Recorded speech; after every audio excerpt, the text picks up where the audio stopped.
I'm just the elephant in the room. What's your best excuse? I'm just the elephant in the room. Do you really wanna be the one to make this so uncomfortable tonight?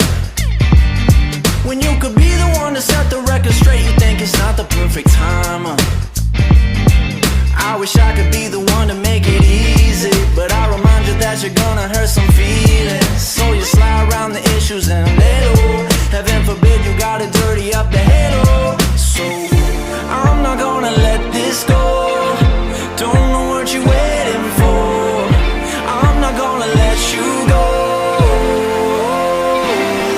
So I'm just the elephant in the room. What's your best excuse? I'm just the elephant in the room. Better think this through. You don't wanna talk about your feelings. I'll be in the corner with the reason. I'm just the elephant.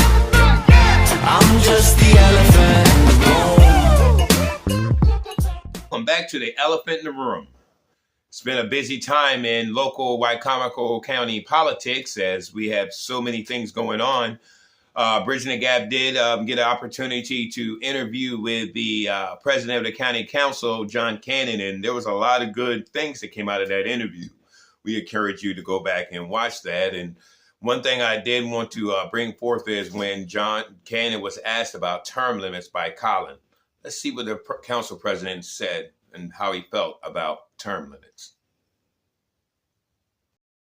I was actually curious. I know that maybe a couple months ago or something, there's currently an initiative, and I had spoke about this at one of the county council meetings a couple of weeks ago in regards to the term limit petition that's currently going on. And I believe that it was initially a amendment that was proposed to the council, and I know only like one person voted yes on it. I know that you and the others, the majority, said that it wouldn't be necessary. Voted against putting term limits on the ballot in 2026. Right. What would you say is your main opposition to the term limits initiative? Well, it's similar to a friend of mine, Mark Kilmer, used to say. He was on the council a while back, and he says, well, you already do have term limits. It's the ballot box. That's what it tells you, really.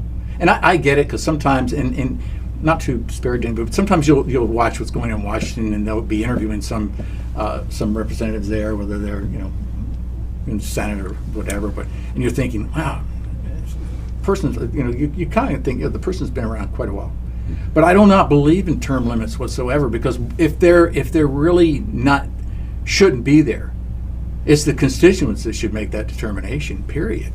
I mean, I have people, I've been around for forever, 19 years. And I was throwing all my signs away 5 years ago. And I had people who talked me into running. And I ran and I won. I'm getting the votes that say, well, maybe there shouldn't be term limits, or the public wouldn't have that option. They wouldn't be able to exercise their democratic, rights to say, I want to see him, and back in that role. So to arbitrarily say we're going to have term limits, and I know there's term limits on the governor, there's term limits on the president. I'm not sure how all that happened. But if I'm being asked, I would say, no, I don't believe in term limits. I think the public should make that determination. Mike Lewis, do you think that Mike Lewis should only have 2 terms? Do you think Jamie Dykes should only have 2 terms? Right? So who is it to decide whether or not there should be term limitations except for the public and the ballot box? Certainly. I actually agree on the point of giving people the choice as to whether or not they want to vote for people, and that's one of the things that actually comes up when I tell people about the term limits thing. When you try to change your mind, people say that, I think it'd be best.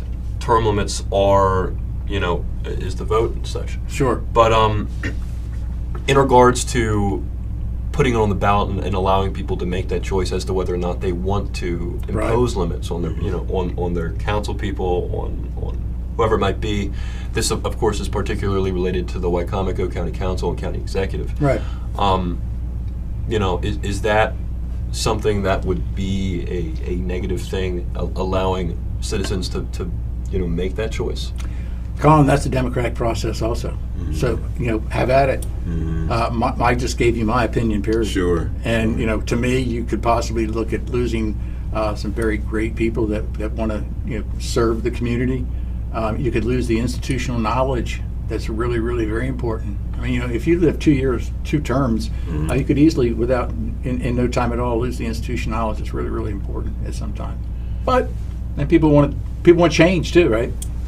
So yeah, it's a democratic process. Put it on the ballot and see what the people say. Now, has this ever been an issue in Wycomico term limits? I mean, was this ever brought to the table before? I don't think it's ever been really brought up seriously. I don't recall anybody actually going to the extent of having petitions or going out and actually, putting petitions out there to be signed. Sure. But again, it's part of the process. Now, within your years in office, what would you say to like Colin here? You're about to turn 21, right? Yes, that's Jeez. a couple months from now. Yeah. Right now, March. don't delay. Yeah. So, what would you say to someone that's maybe his age getting into politics? If you're looking at a younger John Cannon, what would be the top 3 things you would tell him? Well, first of all, he wants to make sure he's registered as a Republican, Dave. That's Okay. important. Gotcha. That's one of my jokes, right? But no, I would say, just go ahead and do it. I literally, as long as I've been doing it, I wish I had started 8 years sooner, just for how things transition. But do it right away. It's nothing but rewarding. It really is, and it's so challenging. It forces you to be a better person, because you have to make yourself study, you have to make yourself know what the issues are. So when you're going to get out there and you're going to debate in a forum, it's a crash course, and it's a doctorate, and able to get there and talk to all these people that top of mind awareness. They're going to change the subject at any moment, and you have to probably know one of 20 different subjects. Whether they ask about airports or roads or education. For the most part, you don't want to fake it. It can get really embarrassing if you try to fake. I did have to say one time that I didn't know the answer to one topic, but it was really easy. And if I could remember off the top of my head, but there was the terminology they used for property that had not, it wasn't brownfields, but it was similar to that. And it was funny because I had written it on a legal pad, and when they asked me that question, I said, I had that on a legal pad at home, but I'm going to have to get back to you on that. But my point being is that you don't want to be embarrassed by that. So I would always say, make sure you do it, but take it seriously. I see so many people who file for office and you never see them again. Really surprised me. That's what surprised me. We were talking about the redistricting and all that. Is I'm the guy who ran. They say that the at-large position isn't fair, but I'm the guy who ran in the at-large for the last how many years? Sure. And I witnessed it where people put their name in the arena and they said I'm running, but they did not do the work. And if you're wondering sometimes how some people did get elected and some people didn't, a lot of times when the people did not get elected, it's because they didn't do the work. Some don't even show up for forums. So the thing I'd say is take it seriously. Don't embarrass yourself. Take it seriously. We also had an opportunity to interview a really good friend of mine and the mayor of Delmar, Maryland, Benjamin Jordan. And man, a lot of good information that came out of that one. We're here today with Mayor Ben Jordan of Delmar. Welcome. Hey, thank you. Thank you for coming on the show. Absolutely. First question I have for you, Mayor, is how long have you been the mayor of Delmar? This November will be 4 years. 4 years. It's my second term. Wow. So what made you get into politics? I wanted to help people. We had a traumatic loss in our community with one of our law enforcement officers, and we had some people in the community, that came together and had reached out to me and asked if I'd be interested in running. So me and my wife, we prayed about it, talked about it, and decided that it was what was best for Delmar and the community, and but wanted to make sure that if we said yes to this, that we would be able to commit and actually do it, and not just kind of do it haphazardly. So. Nice. I've noticed you said something. It's kind of unique. You're like the second person I've interviewed from Delmar that used the word prayer. So you're a praying man. Mm-hmm. Good. Now, how does that help you with making your decisions there as the mayor? A lot. I mean, it's, I think in everything we do, there has to be an element of faith. Mm-hmm. And if I look at, like, for me, if I just make it just a me thing and about me and my choice and my decisions, that's not necessarily one, it's not putting, any bit of trust out there. But then two, it's only limiting to my capacity and what I can handle, which, is only so much. So nice. So as far as being the mayor of Delmar, what does that all entail for you? That's such a loaded question. I try. Yeah, no. So it just depends. I mean, depends on the week. So some weeks are, obviously like anything are busier than others. Most people don't understand that it can be like full-time work, but it's not necessarily full-time pay. So so I do have to have income from other things like a job. Right, that kind of right. stuff. Okay. So yeah, so it's kind of balancing that, and then ultimately it's like building a team within the town.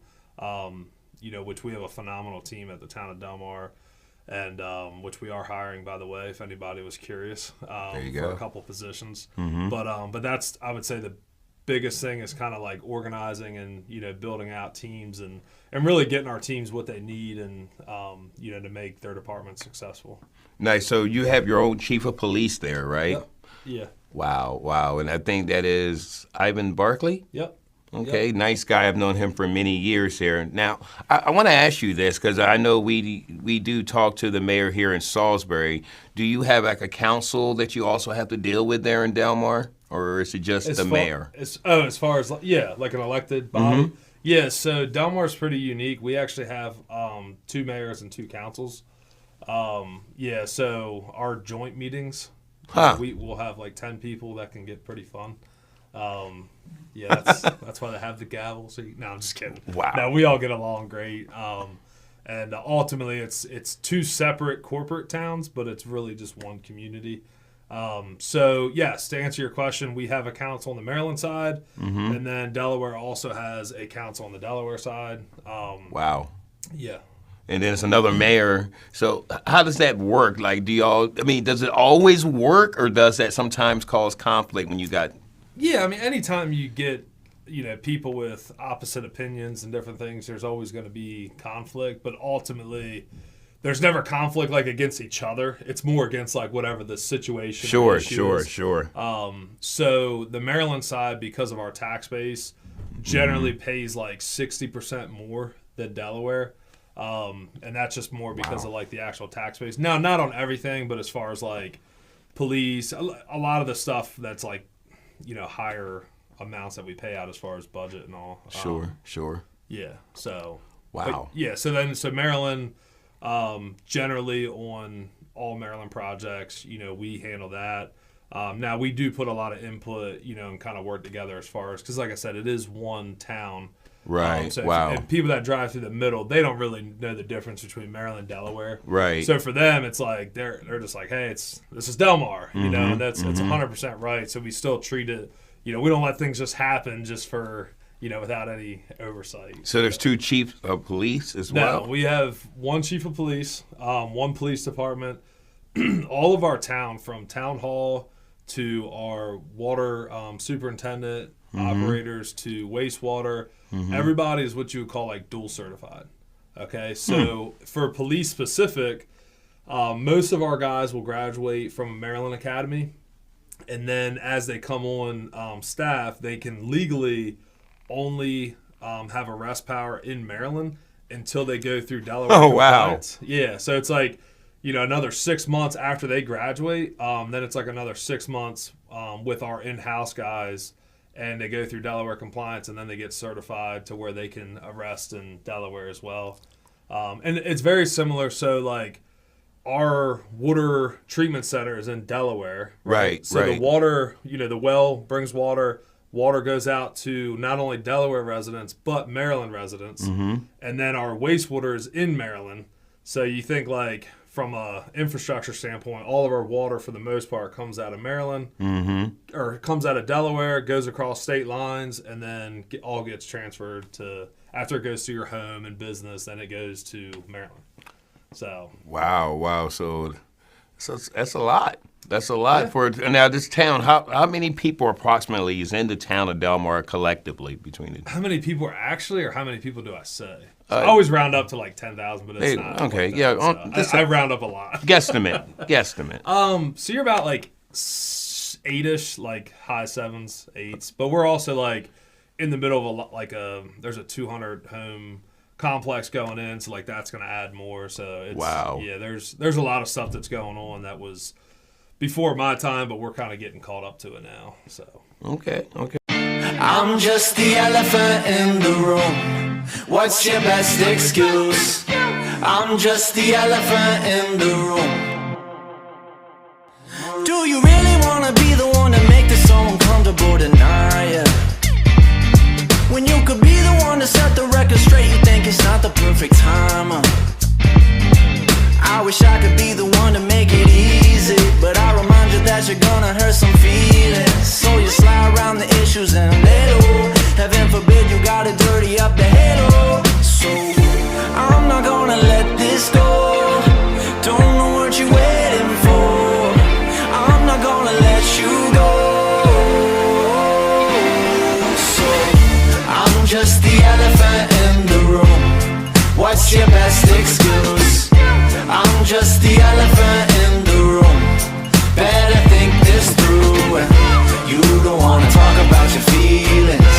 I'll be in the corner with the reason. I'm just the elephant. I'm just the elephant in the room. Executive Giordano had a press conference, and she was talking about some pressing issues that's going to be facing our county landfill. And well, there's a lot of things that came out of that, along with Adam Corey, who is the acting superintendent or supervisor of the landfill. We are going to be actually having them in studio and talking to both the county executive and Adam Corey about the landfill situation at the beginning of next week. But there was so much that happened during that. We actually, on Bridging the Gap, took a moment, and I wanted to at least air what the county executive had for a press conference, minus all the media there. I wanted to hear what she had to say. And there were some good things that came out of that. I hope you had an opportunity to look at that. I want to actually show a couple of just a couple of clips from that, but I encourage you all to stay tuned, as next week we will be interviewing with both of them. Here at Bridging the Gap, we want to make sure that the community is informed on what's going on with everything. Anyway, let's go to the executive's press conference.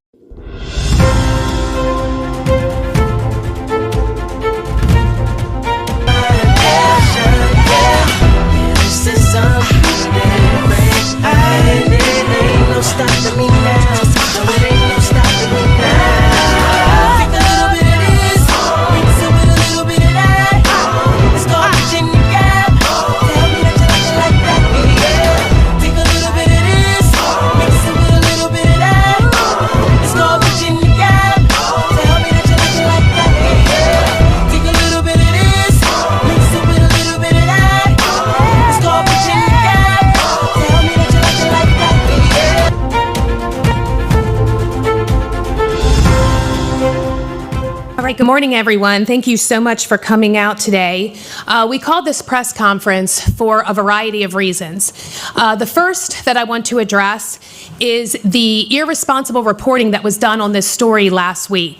I saw a lot of things on Facebook. I saw a lot of things going out, and it really is frustrating because when you put inaccurate information out there like that, it really causes an issue, and we wanted to address that. So the first thing that I want to say is that the legislation that has been put out by our county council, which is in the brief book right now, and the story that was covered was that this emergency legislation was done to stop some sort of plan that the executive was doing. That is not the case at all. As a matter of fact, the expedited legislation is something that we wanted to happen.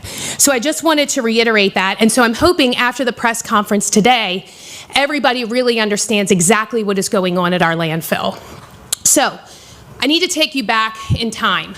I was elected into office on December 6, 2022. And every elected official that goes into office has to inherit a plan for lots of different things. One of the plans that I inherited was our landfill operations.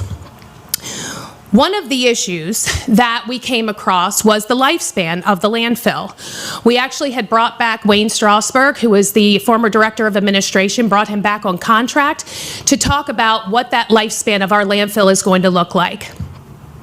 Our landfill, if you don't know, if you think about an aerial shot of the landfill, is divided up into sections, what we call cells. When I came into office, we were in the middle of building cell 10. We then were going to be building cell 8, and then we were going to be moving on to cell 7. And that would complete the entire footprint of what we have left of our current landfill. When we came into office, we were told that our landfill had 20 years left. Come to find out, it's not 20 years. It may be 7, it may be less than that. And I won't get into what the reasons were for that, but that's what we were told coming in.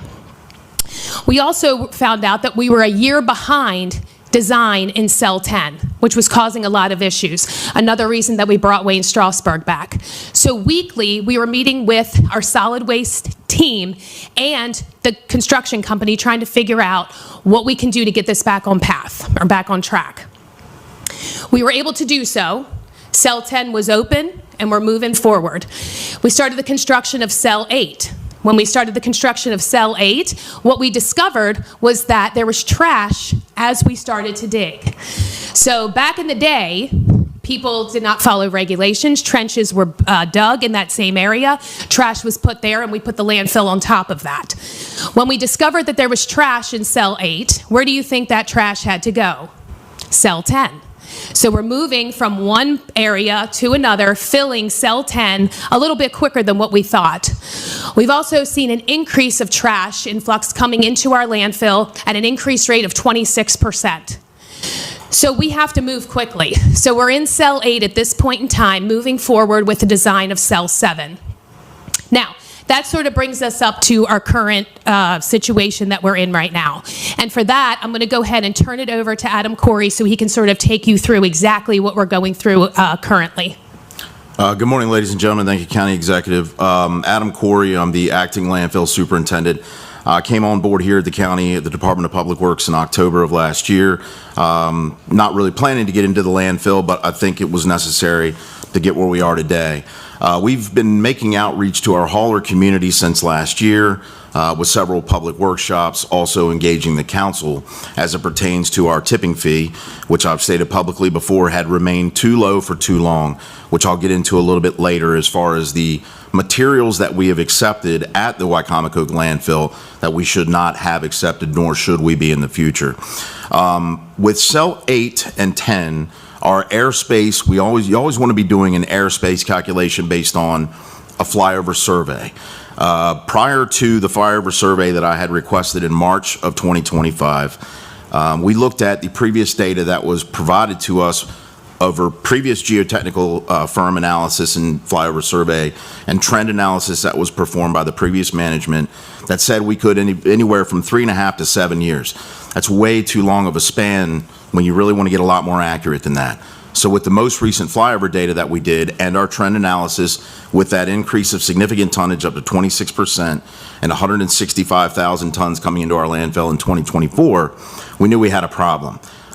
What we tried to do from there is look at engaging the hauler community and the council, and we appreciate a lot of the council's comments about the idea of diverting waste away from our landfill and the concept of not allowing any material that's outside of Wicomico County to come to us. So I want to talk a little bit today about where we stand with the legislation that was announced to be heard tomorrow night, that was announced on Monday of last week, without any collaboration from the solid waste staff nor the Department of Public Works. We're very glad to hear that the council acknowledges the crisis that we're in. However, the legislation that was brought to bear and will be heard tomorrow night is flawed, I will say. The main thing is that the council introduces legislation that will codify the allowance of trash from outside of Wicomico County. That is in direct conflict and a violation of our state refuse disposal permit. Our state refuse disposal permit, all pertinent supplemental documentation, and including our 10-year solid waste management plan that was recently adopted by County Council resolution and approved by the state of Maryland in the spring of this year, late winter, spring of this year, says that our landfill only takes intra-jurisdictional waste. That means that our landfill serves the population of Wicomico County and no other. So haulers that are bringing material from outside of Wycomico County, whether that be Worcester, Sussex, or otherwise, are bringing it to us for a reason. I've made this comment before, and I'll say it again. They're bringing it to us because we're the cheapest game around, and we're the centrally located landfill of the Eastern Shore. So I want to draw your attention to some things on the board behind me, and this is just a real quick snippet in time. Literally, I think almost every photograph that is up on this board was taken on Friday afternoon at our last 2 or 3 vehicles that came across our scales. Now, every day at the Wycomico County landfill, we do vehicle inspection reports. Those are a federally required mandate that we are making sure that we see the vehicle, its manifest. If the driver does not have a manifest, we determine the route of the material because we do not want to inadvertently accept hazardous waste. That is illegal. We can't bring it into our facility. Well, it also gives us the ability to make a contact and touch with that driver to find out how we can make our operations better. They might say, hey, there was a pothole on your haul road, for example. Any little thing like that. However, it gets us the ability to find out where that material is coming from. I'm unfortunately not happy to report at all that every one of these photographs represent 2 loads, which were 2 of the last trucks that came into our landfill on Friday afternoon. The drivers, when asked for manifests, did not have one. Because they did not have a manifest, we asked what their routes were. Both drivers readily admitted, as they were dumping their loads, their entire load was from Worcester County. Every one of these addresses that are found that we went through with my crew are all Berlin, West Ocean City. There's even a pizza box in there from 117th Street. Folks, it's plain and simple. The legislation that the County Council is entertaining tomorrow night violates our state permit. We do not want to be in conflict with the Maryland Department of the Environment, especially when they are working with us very, very diligently right now to ensure that we get cell number 7 open, hopefully by no later than May of 2026, so that we do not have to go into a crisis situation where we are shutting down our landfill. Once we get cell 7 open, as soon as cell 7 opens, we start groundbreaking across the road for our horizontal expansion, which we've already been in the process for years, this county has, of the hydrogeologic evaluation on that side of the road in preparation and preliminary design to make sure we never run into this problem again. I appreciate it. Yeah, no, I appreciate everything you're saying, Adam. So the other thing that we wanted to touch on with the legislation is there's a lot of operational decisions that are being made within that legislation, which also violates our charter. So the executive branch, whether you like the executive branch or not, we are here to stay, and we handle the operational part of this county. The appropriations part comes from the legislative body. And what very much was frustrating is that instead of having that conversation with the council attorney coming over to our solid waste division, talking to the Maryland Department of Environment, we now are working on 2 things at the same time. So when we knew this crisis was happening, we've been working on this for the last, 2 or 3 months. Meeting with the county attorney, meeting with Maryland Department of Environment, meeting with the solid waste staff, figuring out the best course of action, being able to put these things into place. And so when you have the council not reach out to us and work on the same exact thing, you as taxpayers are paying both attorneys to do the same work, which was very frustrating. So the biggest thing that I want to reiterate here is we are not in this fighting where we don't agree with their legislation. The main crux of their legislation is diverting outside waste from coming into our county. We all agree on that. They actually expedited that process by turning it into emergency legislation. We weren't even proposing it as emergency legislation. But I do want to reiterate that when we don't communicate and collaborate, this is what happens. You get reactive legislation that has to be amended because it's in violation of our state law now, our state permit, which is going to cause an issue. And I just want to reiterate that state permit is in the name of the Wicomico County Executive. The Wicomico County Executive, that's whose name is on that permit. So I need to reiterate that as well. So we need to figure out a course of action moving forward where we have the same goal. We need to divert this trash out of the landfill. And that's just step 1. That's just step 1. So to see things on Facebook like, how ridiculous is it that the Wacomico County executive wants to protect 103,000 people, that she wants to divert trash out of our landfill and come up with some crazy plan. I am doing it to save the residents of this county, so they are not paying astronomical costs to ship trash out of here until we get Cell 7 open. So for the first time, well, I won't say the first time, but in a long time, we actually all agree. We have to get out of county trash out of this landfill. And it's very frustrating when you have, you know, an organization come out and say, well, there's this fighting going on, or you have a Facebook group that puts out false information, or you have people with fake profiles on Nextdoor apps putting out this false information to the county residents. The only thing that we are trying to do is save our county residents and preserve the landfill that we have. We only have one. We don't want another one in the county, right? So we need to preserve this one. And this is just the first step, is by diverting that trash. Did you have anything else you wanted to add? Yeah, Madam Executive, one more thing I did want to add, folks, when it comes to our landfill serving the population of Wicomico County. When you look at that top center photograph, that is one of those loads I was speaking about earlier that was dropped there on Friday. This is my take-home message to every resident of Wicomico County, because last time I checked, every resident of Wicomico County, whether you're 6-month-old or 100-year-old, you produce trash of some sort, and it's got to go somewhere. The space that truckload took up is space that will never be used by a resident of Wicomico County who is the rightful owner of that space. We have to stop taking trash from other counties. We need legislation that codifies a full prohibition with enforcement tactics, and that's something we were already working on before this legislation was introduced. And I really look forward to a communication and collaboration with the council so we can make this right for everybody. Thank you. Yeah. And the last thing I'm going to say is I'm hoping that the council will withdraw the legislation being introduced tomorrow night. That way we have a full scope of what is going on. We would love to share the information that we have, that we've gathered from Maryland State Department of Environment, working hand in hand with our county attorney, making sure that we are following every state guideline that we are supposed to. We all want the same thing, but we can't rush to get it there, because when we rush, we end up with flaws in legislation. And we need to make sure that we get this right. And we're not talking delaying it very long. We actually had planned to present this to you, that we could have a work session in the middle of July. So that is all I have. Is there anything else you'd like to close with, sir? No, ma'am. All right. We would